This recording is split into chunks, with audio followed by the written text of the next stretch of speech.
Well, we're now going to execute our first pivot of the day and say hello to Alice Rawsthorn. Hello, Alice. Hello, Glenn. Lovely to see you. So good to see you.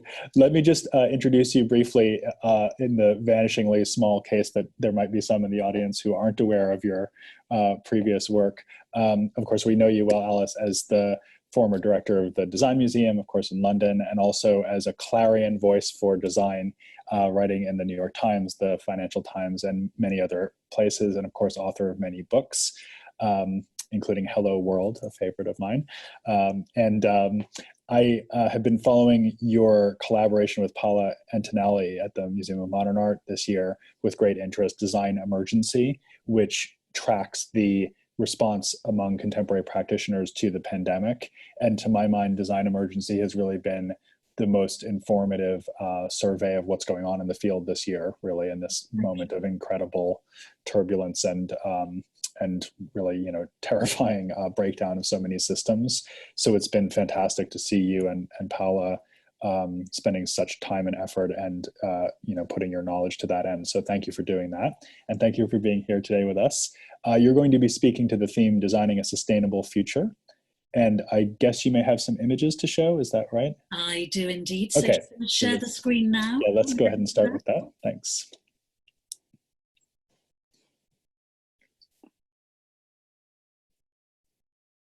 Meanwhile, we can all look at the books behind you and think we should be reading them all. Sorry, I'm just homing in on the correct icon. There we go. Okay, super. Well, designing a sustainable future. First of all, I'm thrilled to be joining you all today on such a special occasion. And even if it is only digital, it has helped me to focus much more on Salek and its very idiosyncratic history. And I'm thrilled to be talking about one of my favorite facets of design, which is designing a sustainable future and design in a climate emergency. Though the more I've thought about the title, the more portentous and impossible to address it has seemed.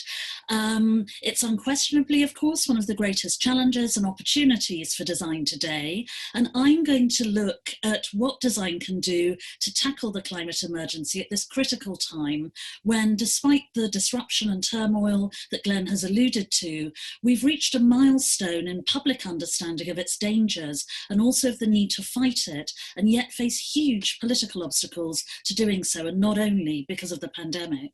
Because for all the tragedy, anguish and chaos caused by the COVID-19 crisis, it has offered us glimpses of optimism, most notably in the dramatic fall in emissions of 17% during global lockdown this spring, that of course led to clearer skies, cleaner air and the sound of birdsong, even in the busiest and smoggiest of places like London, where I live.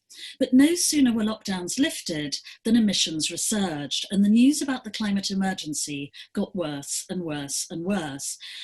So in recent weeks alone, after the 5 years, worst years of drought on record, more than 5 million acres of forests have been destroyed on the west coast of the US by devastating wildfires, producing terrible scenes like this. There was, of course, the explosion of 2,750 tons of ammonium nitrate in the port of Beirut that has caused appalling pollution in the air and the water of the surrounding area, as well as killing over 200 people, injuring 6,000 and displacing 350,000. A gigantic chunk of ice, 80 square kilometers of it, bigger than the island of Manhattan, broke away from the Arctic's last remaining ice shelf, with horrendous implications, not only for the sustainability of the Arctic Ocean, but everywhere else in the world.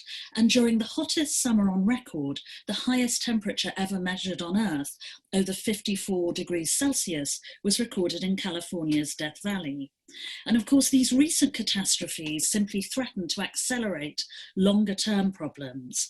Extreme weather, is of course one. 21 of the last 23 years were among the hottest on record, provoking storms like this one, droughts, famine, desertification, and more wildfires. We've seen the global loss of an area of forest the size of the United Kingdom every year during that period. Over 1 million species are currently threatened by extinction. And last week, the United Nations confirmed that the world had failed to meet any of the targets, not one, set a decade ago in Aichi to stop the destruction of nature, stressing that we're now at a crossroads which will make or break our future. Yet the chances of substantial political action being taken have diminished, because after years of broad consensus about the need to address the deepening environmental crisis, Donald Trump, of course, withdrew the US from the Paris Agreement in 2017 and has since implemented policies that have accelerated the crisis, and so have other climate change denying leaders, such as Jair Bolsonaro in Brazil. So that's why it's absolutely crucial that resourceful and committed individuals step up the pressure on other governments, NGOs and corporates to secure a sustainable future and to persuade them that we need the best possible tools to do so, including design. And I'm sure everyone at this summit would agree with that. Why else would you be at a design summit? But sadly, we're in a minority because most people still think of design very differently. They're far likelier to see it as a PR or styling tool, usually deployed in a commercial context and focusing on surface appearance. They may even see it as a reason why so much plastic trash, like this, is clogging up and poisoning our oceans, rather than as a means of clearing it away. And sadly, many design projects are guilty as charged, but that's only part of the picture. Because design can, of course, also fulfill more important and productive roles in helping us to address climate change and other complex challenges. But its ability to do so is determined by whether society believes that it is equipped for the task. So I'm going to start by defining what I mean by design. And of course, it's a complex and elusive phenomenon that's meant many different things at different times and in different contexts. But it's always had, I think, one elemental role, and that's as an agent of change that can help us to make sense of changes in every area of our life and to turn them to our advantage. So at its best, design ensures that scientific, technological, cultural, political, economic, environmental, or any other type of change can be interpreted in ways that are positive and empowering rather than inhibiting and destructive. And there's no doubt that we need design's power to do that more than ever, not only because of the COVID pandemic, but because we face other changes that are unprecedented in their speed and scale on so many fronts, many of which have, of course, accelerated during the chaos and tragedy of COVID-19. So my latest book, Design as an Attitude, describes how designers are tackling those challenges, from the refugee crisis to the rise in inequality, intolerance and injustice, accelerating advances in ever more powerful technologies, and of course the climate emergency.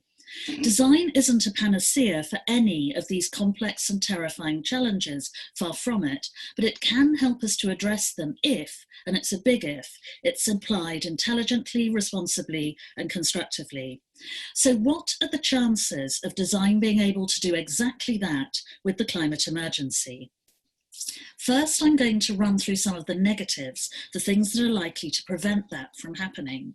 And one of the biggest obstacles is undoubtedly the trivialization of design, which I've already touched on, the misconception of it being solely stylistic. If governments, businesses, banks, educationalists, and NGOs persist in thinking of design as only being useful to produce blinged up trainers, snazzy smartphones, and expensive unstable chairs, it risks continuing to be restricted to those roles and to being overlooked as a possible solution to major problems, the climate emergency included. And if most people still see design as something that creates horrors like this is the notorious Agbogbloshie digital dump outside Accra in Ghana, which, as you can see, is stuffed with the carcasses of computers, phones, tablets, and other digital devices that were discarded in the West and shipped to Ghana. Why would it occur to people who associate design with causing all of this in this hellhole that it could also be used to clear it up? It obviously wouldn't. Another obstacle, and this is one that designers and their clients and employers have brought on themselves, is the public distrust that's been bred by dodgy design practice. So many designers and manufacturers have made bogus claims about ecological responsibility over the years that there's a word for it: greenwashing. And a final obstacle is the infighting within parts of both the design and environmental communities. Whenever I go to debates on climate change, I'm always struck by the hostility between different factions and often within them. The Economist wrote an excellent report last week about how the Once Dynamic Extinction Rebellion, which certainly here in the UK has been by far the most visible and liveliest and feistiest environmental activist group of recent years, is now racked by what it called a bitter civil war. And the design community, particularly the politically engaged design community, can of course be equally divisive. Now, I'm not suggesting for a moment that we shouldn't discuss our differences. Obviously, it's vital for us to do so, but only if it's done with rigour and from a constructively critical perspective rather than an aggressive one. Now, those were the negatives. Now for the positive factors that make me feel optimistic about design's chances of grappling with this terrible crisis. And one is the radical redefinition of design practice to fulfill the prophecy made by one of my design heroes, and indeed the man who coined the phrase that I made the title of my latest book, the brilliant Laszlo Moholy-Nagy, who in 1946 entitled one of the chapters of his final book, Vision in Motion, "Design is not a profession, but an attitude." And the book really explains how in recent years, young designers in particular, and politically designers in general, have been able to change their practice to adopt independent, attitudinal ways of working. And the chief catalyst for this is very basic, very familiar digital technologies. Because thanks to these digital tools, designers can operate increasingly independently, free from commercial constraints, answering to no one and pursuing their own objectives, whether they're social, political, entrepreneurial, or ecological. And most of these tools really are incredibly basic. Designers have already proved that crowdfunding platforms can be an incredibly efficient way of raising funding. They can manage vast quantities of complex data on affordable computers, something that the most ambitious social design projects would be sunk without. They can organize production through crowd manufacturing and flush out collaborators, secure more funding, and raise awareness of their work on social media. Individually, any of these changes would have had an impact on design, as they have on so many other sectors, but collectively they have proved transformational. And that's because they've enabled this new wave of designers to work independently on ambitious endeavours, just as Moholy-Nagy intended. And the climate emergency, because it's so dear to the hearts of their generation, has of course been among the prime objectives. So if we take the most visible of these projects and the most familiar one, it would probably be the Ocean Cleanup, which was founded 6 years ago in the Netherlands by Boyan Slat, who quit his degree course in design engineering in Delft to try to tackle one of the biggest pollution problems of our time by clearing up the plastic trash that's poisoning our oceans. And he raised over $40 million US, it's probably nearer 50 million now, in order to do so, which meant he could operate independently and pursue his initial plans.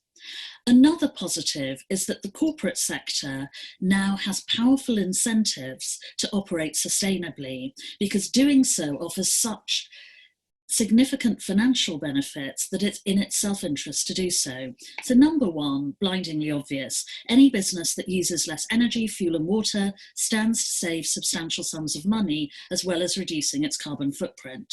Two, such a business is also likelier to fulfill the criteria required to attract investments from the so-called ethical funds that control more and more of the global stock market, thereby increasing its share price and improving its capitalization. Three, These companies find it much easier to attract the smartest graduates for whom there's fierce competition and who tend to favour ethically and environmentally companies and prospective employers that they will feel proud to work for. And four, of course, more and more consumers find sustainable products not just appealing but essential. And many of them are young, which is why youth-oriented brands like Nike and dieDAS have been at the forefront of experimentation, certainly in terms of mass production.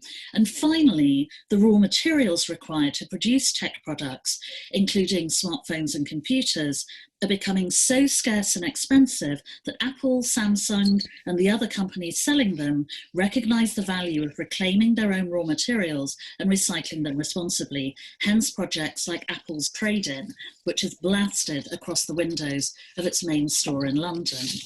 Now, this economic subtext to recycling was analysed in Ore Streams, a brilliant design research project conducted by the Italian designers Andrea Trimarchi and Simone Farasin of Forma Fantasma, into the vast and often illicit global trade in digital waste, much of which ends up being dumped in hellholes like the one we saw in Abgogloshi. As well as documenting the shipment of waste from country to country, Andrea Simone, in a project that was originally commissioned by the NGV in Melbourne, Australia for its Triennale, they collaborated with scientists, environmentalists, manufacturers, fellow designers, and even Interpol agents to assess its social and economic impact. They also identified practical ways in which designers, manufacturers, and recyclers can ensure that their products will be easier to responsibly recycle in future.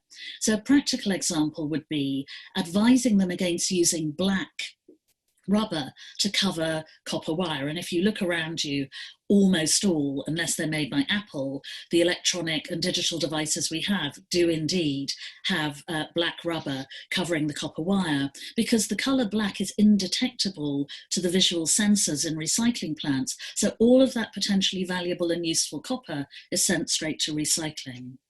And to put the digital waste problem in context, currently fewer than a third of all the digital devices discarded in the European Union alone each year are recycled responsibly. And Andrea and Simone have since begun another epic design research project to analyse the human and economic and ecological impact of one of the world's most destructive industries, the global timber trade, in their new project Cambio, commissioned by the Serpentine Gallery in London. And the exhibition opened there a couple of weeks before lockdown and is now about to reopen, or hopefully it will if we don't have a second lockdown later this month. So Forma Fantasma are not the only group that are pursuing design research in this very sophisticated way, but like their peers, their work really exemplifies the final reason for optimism, that there are now so many design success stories when it comes to developing imaginative and effective and productive ways of tackling the climate emergency. And among them is the wildly ambitious ocean cleanup. Here is its latest project. It was beset by fierce criticism from the outset. Scientists said that it wouldn't work. Ecologists said that it risked damaging marine life.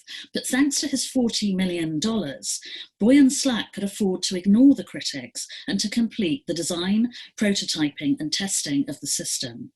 Now, with the original system, the ocean cleanup, the image you see is of a different system, the interceptor for rivers, which I'll come on to in a moment.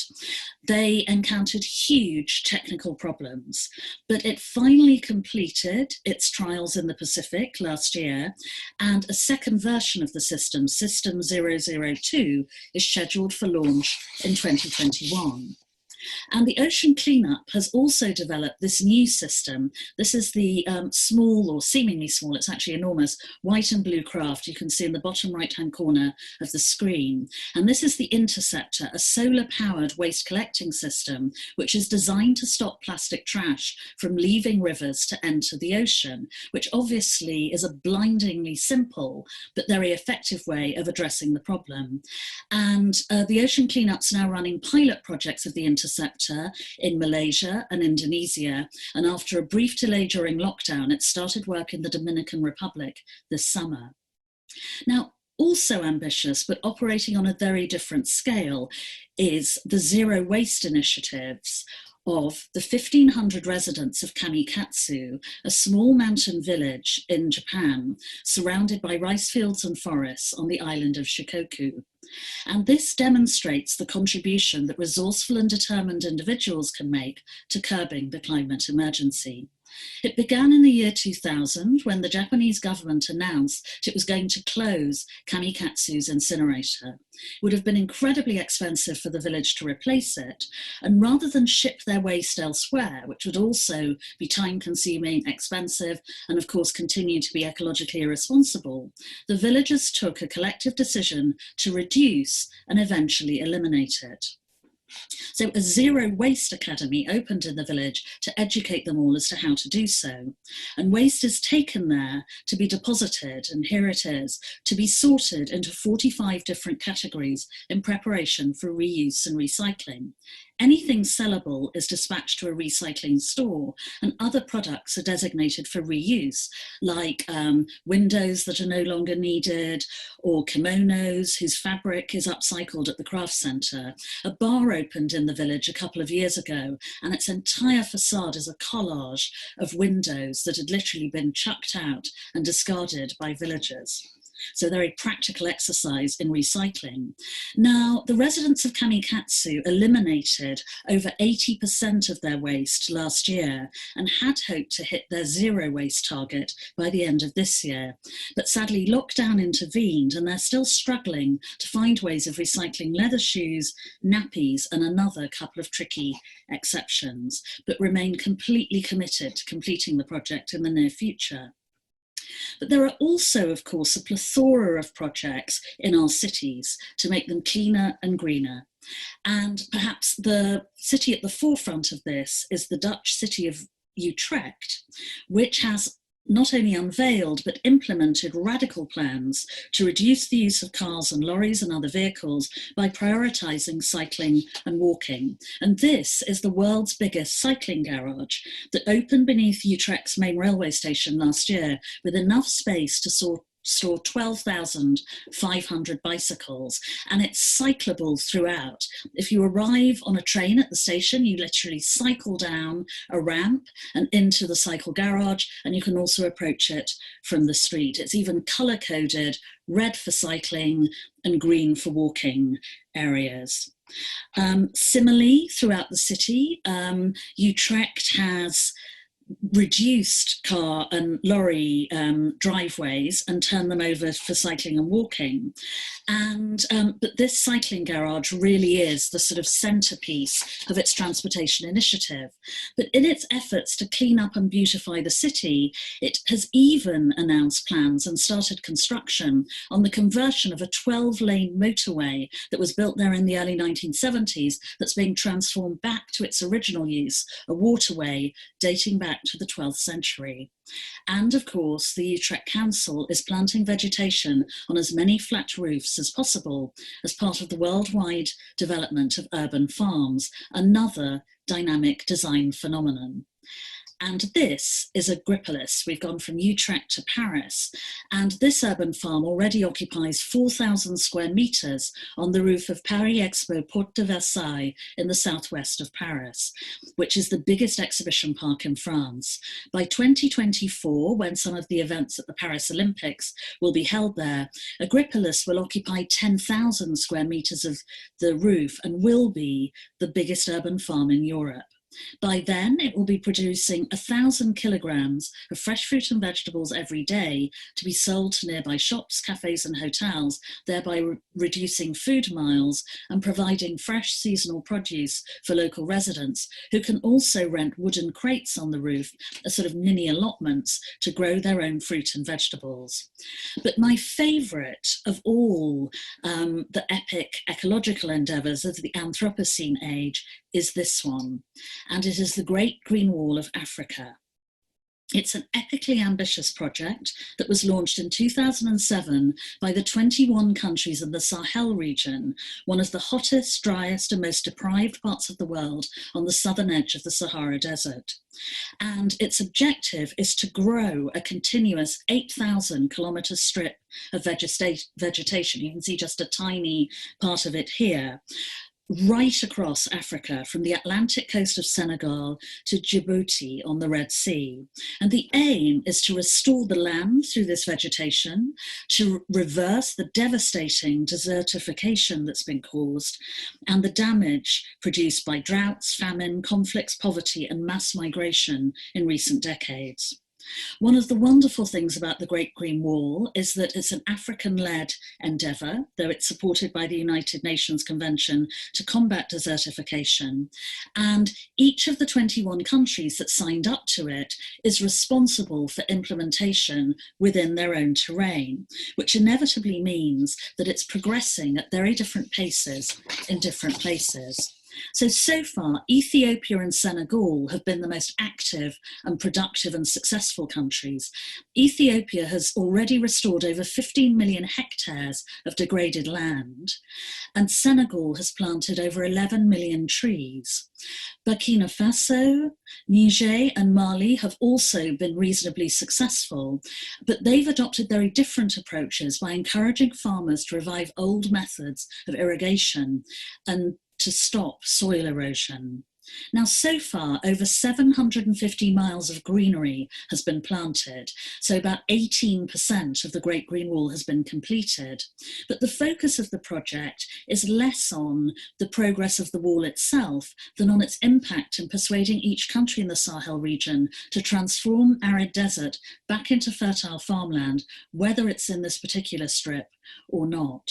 And so the modesty of the Great Green Wall, despite its epic title, the fact that it isn't a sort of grandstanding, show-stopping project led by an egomaniac, but is a genuinely collective, convivial, collaborative project by nations, many of which are in a very precarious state, whether because of conflict, persecution, dictatorships, economic problems, and of course are having profound difficulties with COVID-19, I find this a very heartening, optimistic, and beautiful project.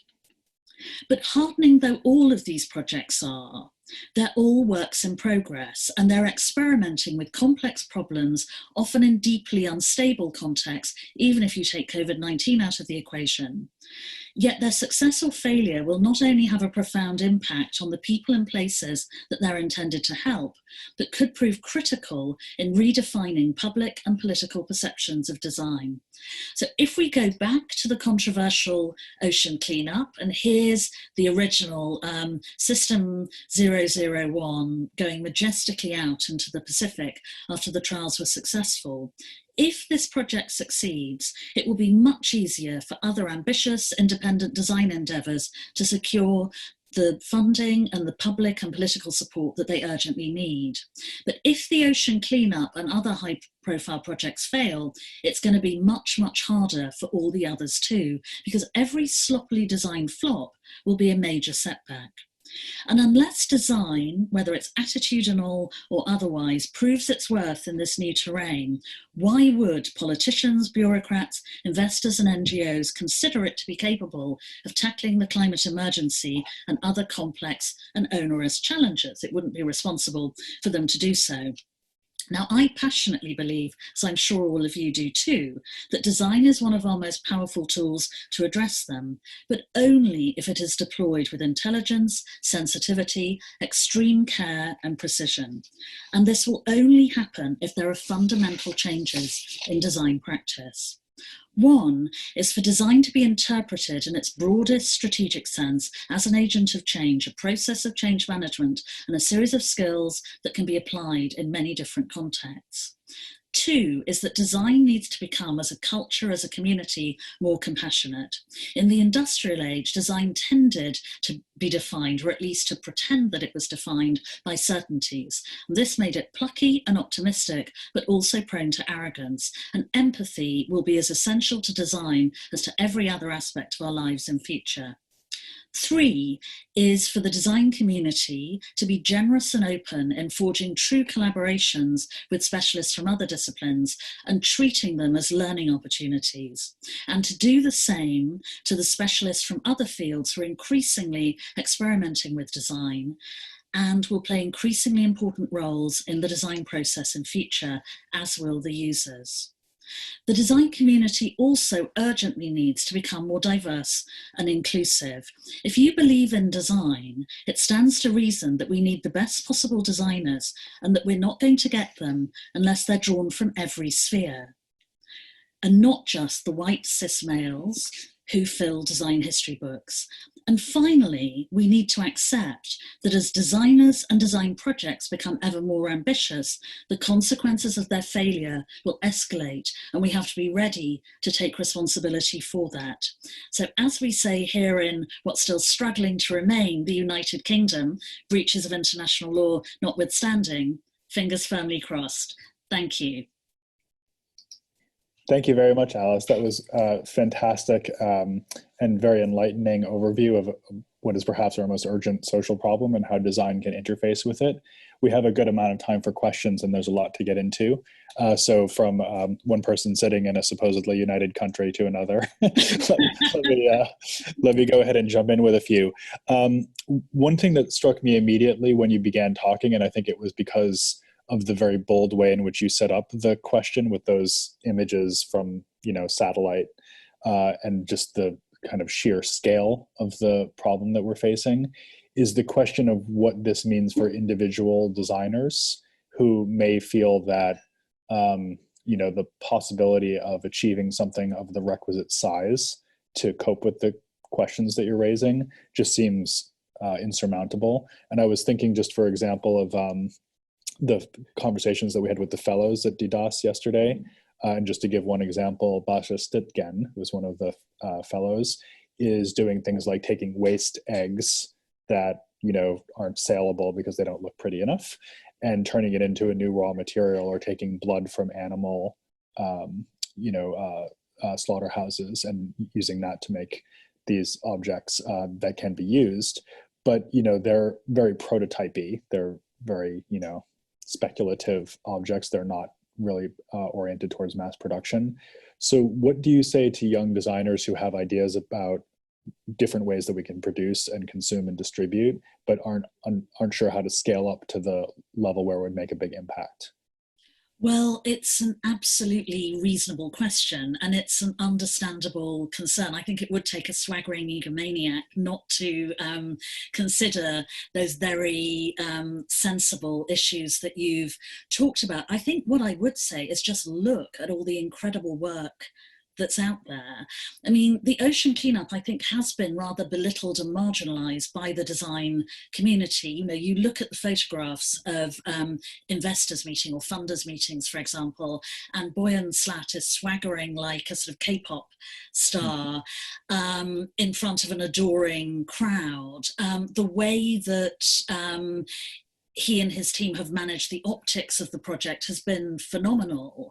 And yet, it was beset by fierce criticism that seemed to be reasonably well-founded from the scientists and the ecologists.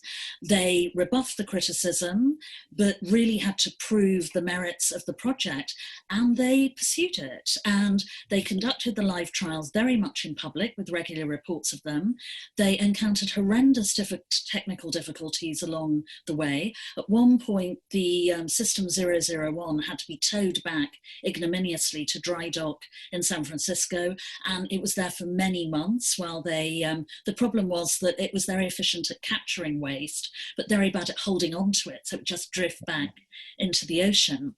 It took them months to fix that, but thanks to their ample funding, fix it they did, and they have prevailed. And it's now, I have no idea whether it's going to work because I'm not a scientist, but it looks increasingly as though it could. And they've been able to apply the lessons they learnt in designing the original ocean cleanup device to the interceptor, which seems to have been developed at a brisker pace and so far with fewer severe technical difficulties. So I would say to those young designers that your peers are launching these incredibly bold, ambitious projects. Now, not every useful design project tackling the design emergency needs to be planned and executed on this epic scale.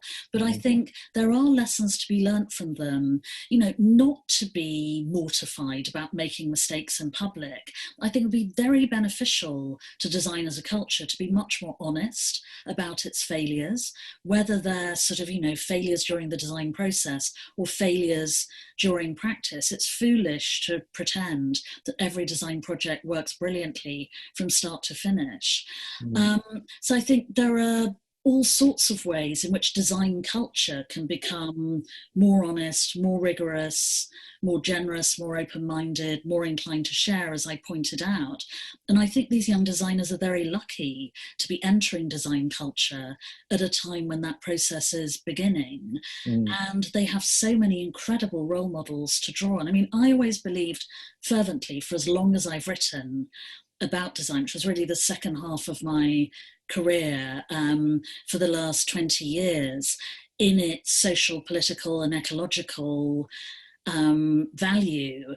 But initially there were very few case studies that you could use in a talk like this. Now I'm spoilt for choice. It's heartbreaking having to miss out other really good ones. I mean, I didn't even get into clean renewable energy, for example, which is, from a practical perspective, one of our best shots at addressing the climate emergency, is way ahead of schedule on all targets. So there is hope, and there are practical examples of it that they can look to. One of the things that you mentioned in the talk, and then just again there, is that there seems to be a great deal of pressure on projects like the ocean cleanup to succeed so that it will build confidence in other similar issues. And one thing that occurs to me is that capitalism actually doesn't work that way. Capitalism in a way thrives on, well, the great phrase, creative disruption, right? Creative destruction. And it thrives on failure, and it assumes that most things will not work out. And then the ones that do, like Apple, will dictate the flow of economic value. And yet it seems that when we think about combating ecology change, climate emergency, we don't seem to have that same understanding that most things will fail, but it's worth doing anyway. And so maybe there's a kind of attitude shift that needs to be undertaken there.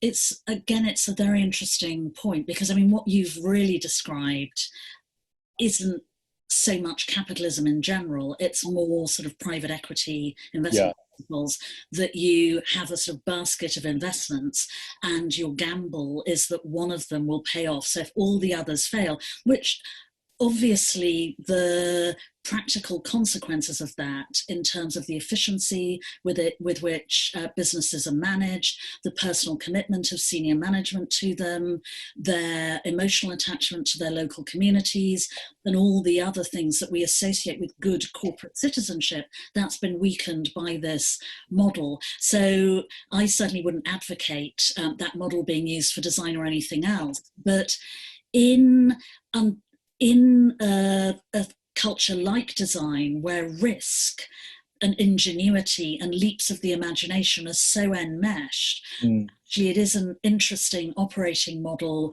to develop. And of course, there are endless examples of both design projects and commercial projects that did fail initially and then suddenly found a solution. So a very old-fashioned example, which everyone recognizes, is the Post-it note, which started out as a new glue that was very precisely and rigorously and at great expense developed by 3M, largest adhesive manufacturer in the world.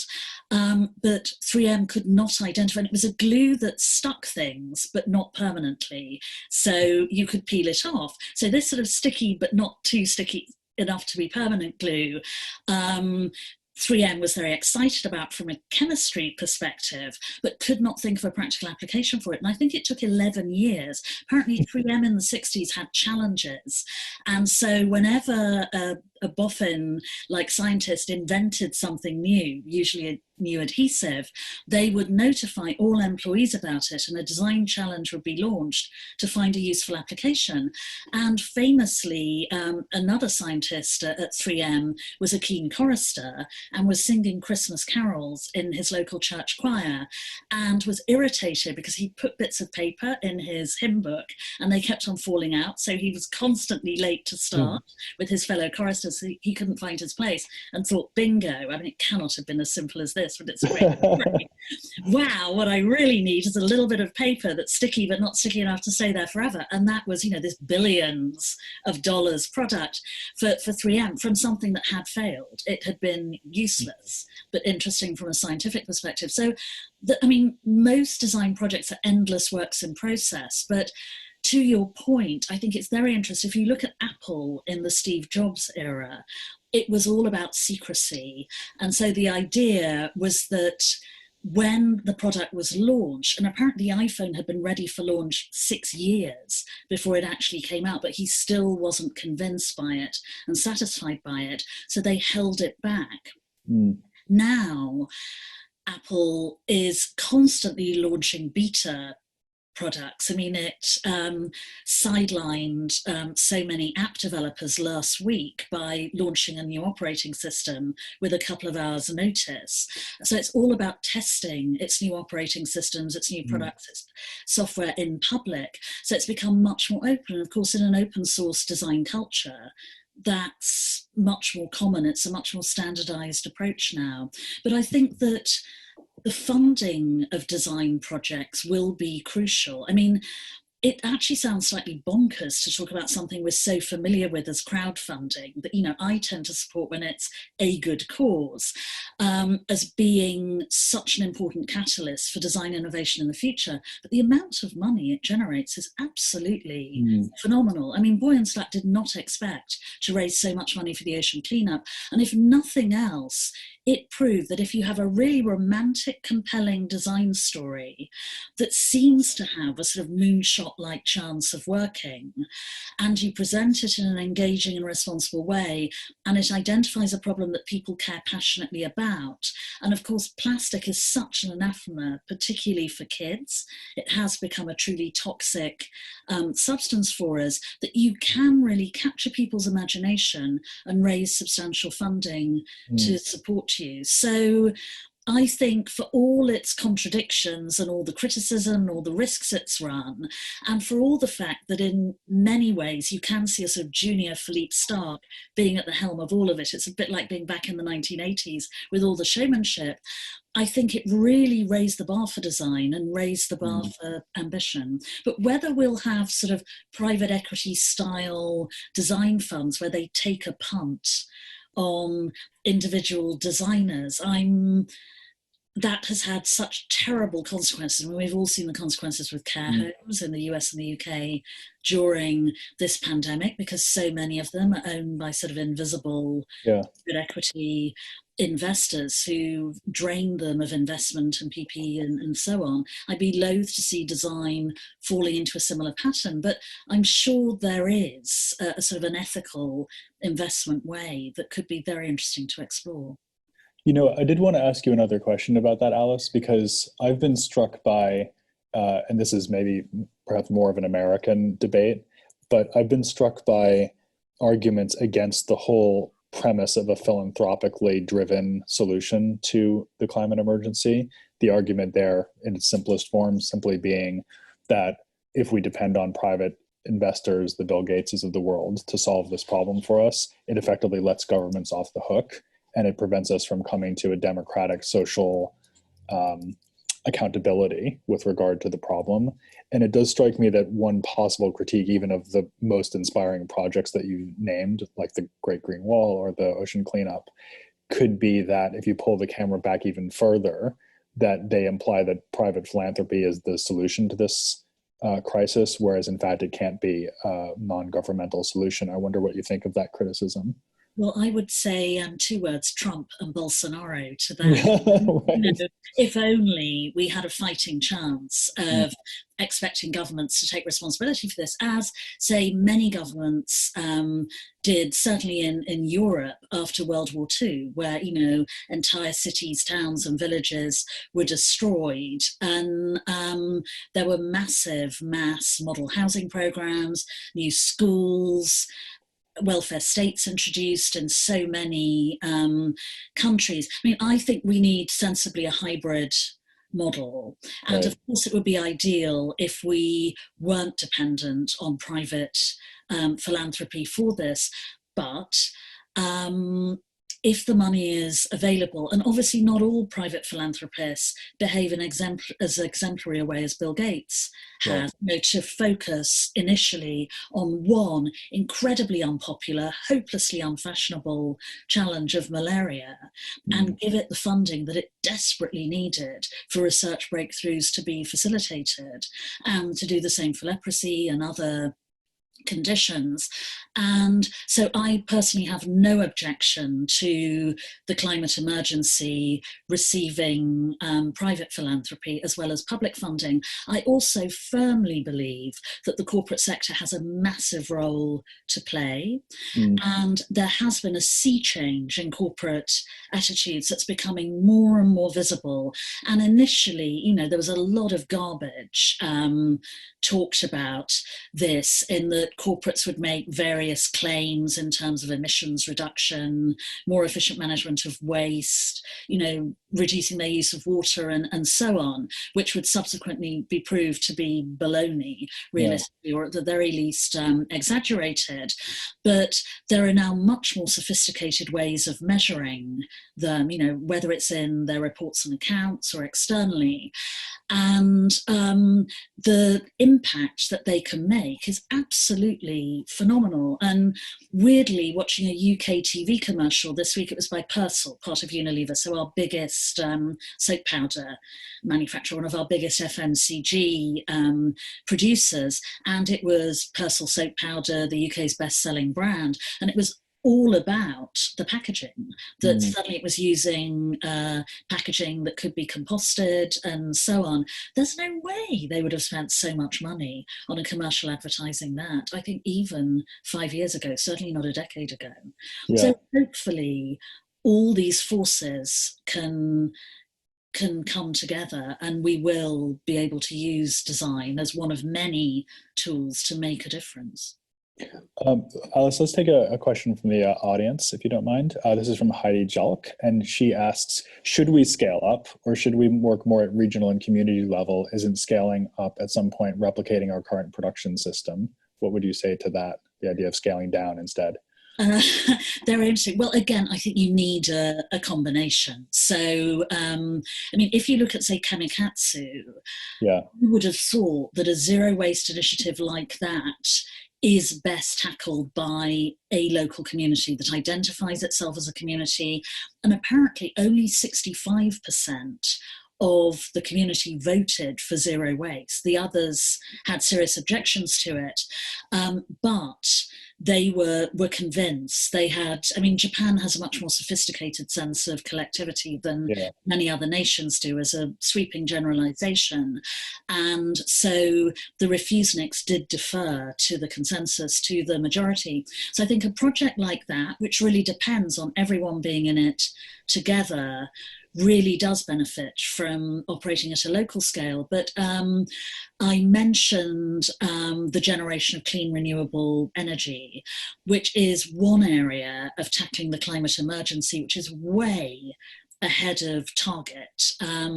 Wind power and solar power in particular, we're just generating so much more of them by, huge multiples, 20, 30 times more than, say, a decade ago we were projected to be generating at this moment. And I think when those projects are adopted and executed at scale, providing their construction and management is sustainable and sensitive, that can be much, much more effective. Mm. So, and they are major ways of accelerating our progress in reducing emissions and waste. Let me ask you about one other area of design activism that occurs to me, and it sort of jumps off from the example of Forma Phantasma's projects, Cambio and Aura Streams. And I was also thinking about Federica Fragapane, I think is her name, who was on your Design Emergency Instagram live series, who's a data visualizer, if I can use that term. And I guess the question is, how much weight do you give to the prospective designers essentially functioning as communicators, educators, and public voices using tools of design to simply convince people that something needs to be done and explaining to them what the effective techniques will be? Well, I think there are two ways that this can happen, and thank you for your kind comments about Design Emergency earlier. But Paula and I launched it because we were so inspired and enthused by the resilience and creativity with which designers, including Federica, really rose to the challenge of COVID-19, that we wanted to investigate it and celebrate it, and also look at what wasn't working to give broader context. And now so we began by conducting a series of weekly IG Lives with the people who we thought were the global design leaders in the COVID relief effort.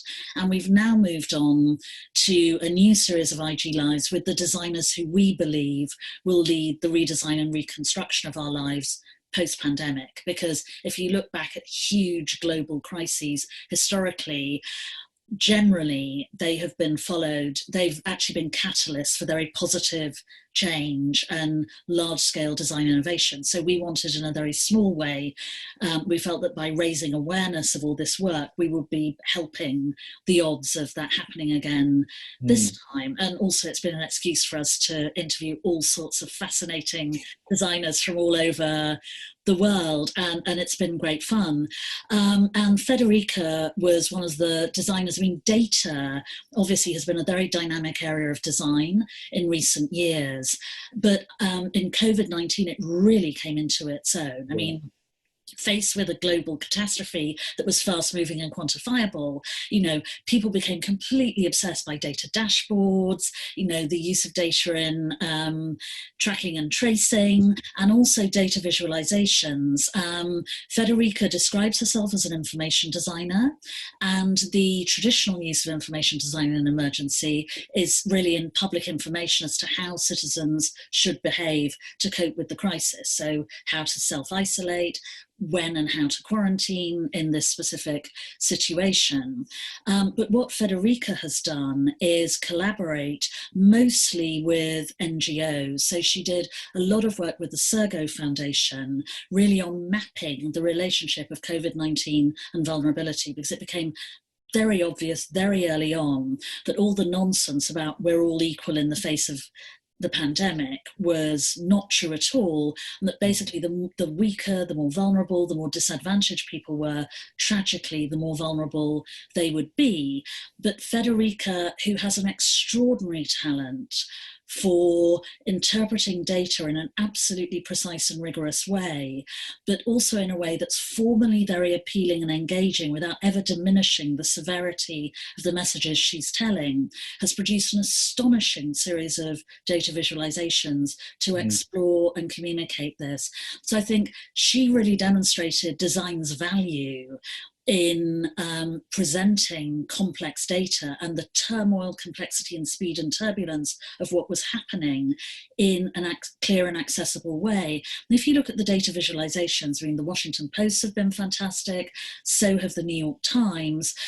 They've really added to public awareness, public knowledge, and public debate during the emergency. So that's one role for design and in interpreting research in this. If you look at the kind of design research that Forma Phantasma do, or say the Dutch architect Jan Willem Petersen, a specialist operations who I wrote about in Design Emergency, his design research project was a an even sort of more extreme one than former Phantasmas, he wanted to investigate the efficacy of the design of a massive, incredibly expensive post-conflict reconstruction project paid for by the Dutch government in Uruzgan, which is one of the most remote and impoverished provinces of Afghanistan, obviously racked by decades of seemingly never-ending warfare. And the Dutch government spent hundreds of millions of euros on building airports, roads, mosques, housing, schools, and so on. And he went there to try to investigate whether the money was well spent, whether the outcome, all this design and architecture, all this infrastructure was fit for purpose. And he found that 20% of it was. The rest of it had either been so useless it had closed already, or was still kind of limping along, but needed huge sums of money to be made fully fit for purpose. And of course, expensive and ambitious reconstruction programs like this are fairly standard, but the people who measure their efficacy tend to be development economists or government auditors who are very effective and efficient at measuring them on their criteria. But what Jan Willem realized was that people were not looking at one of the commonest causes of their malfunction, the quality of their design. So he used his skills as an architect to analyse that and came to this astonishing conclusion. And his report, which is hefty, I think it's of 360 pages, was presented formally to the Dutch government. I cannot imagine the current governments in the, or administrations in the US and the UK, even looking at it. But, that's another hugely ambitious, very inspiring, really useful use of design. And Forma Phantasma have done the same thing. They're basically sort of investigating fellow designers. Yeah. And interestingly, for all streams, they interviewed recyclers who had never spoken to a designer before. And they said many of their smartest insights came from the recyclers, like black rubber over copper wire. Yeah. I think also this idea that design, because it does constitute a vast body of expertise, needs to talk to itself and have a kind of self-checking, self-regulating function. Mm-hmm. That's quite interesting.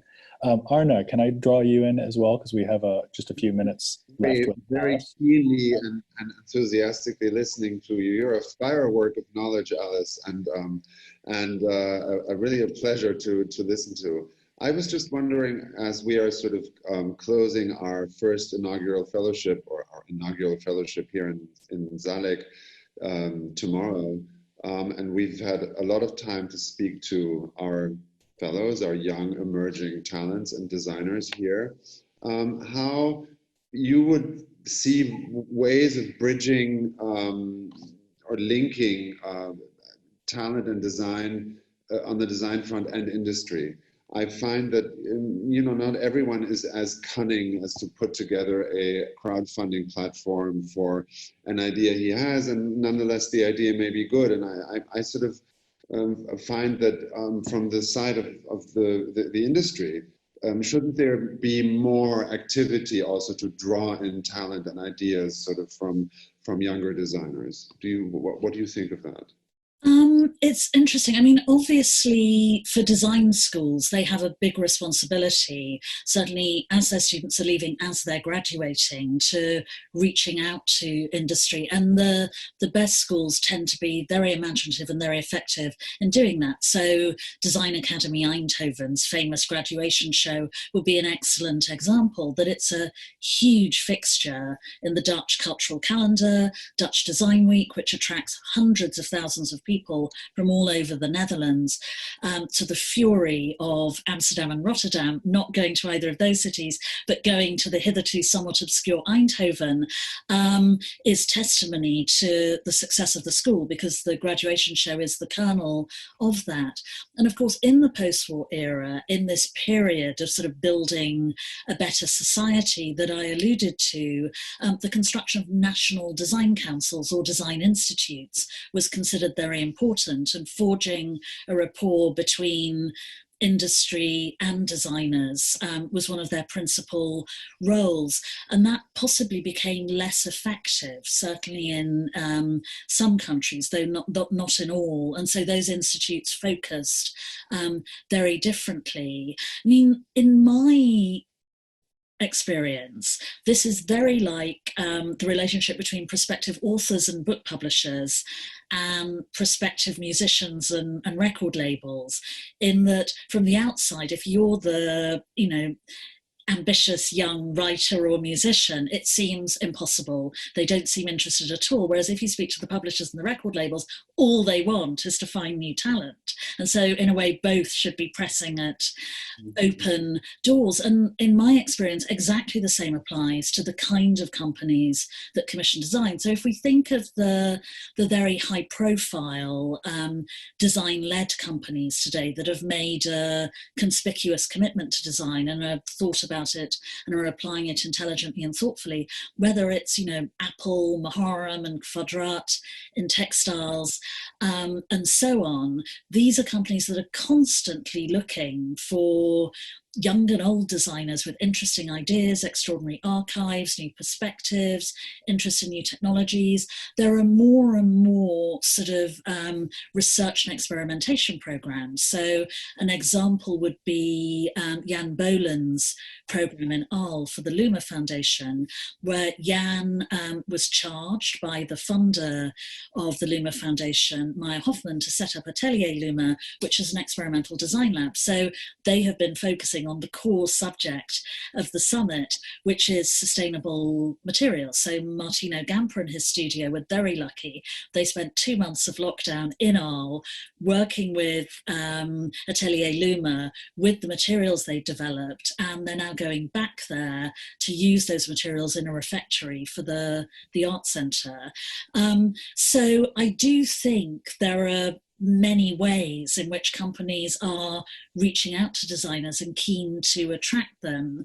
But I have much sympathy for young designers for whom, it feels like a sort of desperate leap and one that they may not make. But I think they should be confident and optimistic and believe in themselves, and just know that other sectors are actually much more interested in them and much more amenable to them and their ideas than they probably imagine. I think that's a very nice recommendation and something that's probably going to be well taken by our fellows here at dieDAS Design Academy Zalik. Thank you. Well, yes, let's close on a note of optimism. Yeah, after all the gloom I have brought with collapsing ice shelves. Yeah, you take us on quite an emotional journey, as well as a very informative one. So Alice, thank you so much. It's been so fantastic having you here. Oh, lovely to talk to you, Dan. Yeah, please come and visit us here in Zalik. Yes, please. Once you travel and you're back on the continent, come and look. It's lovely to have you. If Brits are allowed back, because international lawbreakers, we may be back. If I can sneak through the cordon, I'll be there. Thank you.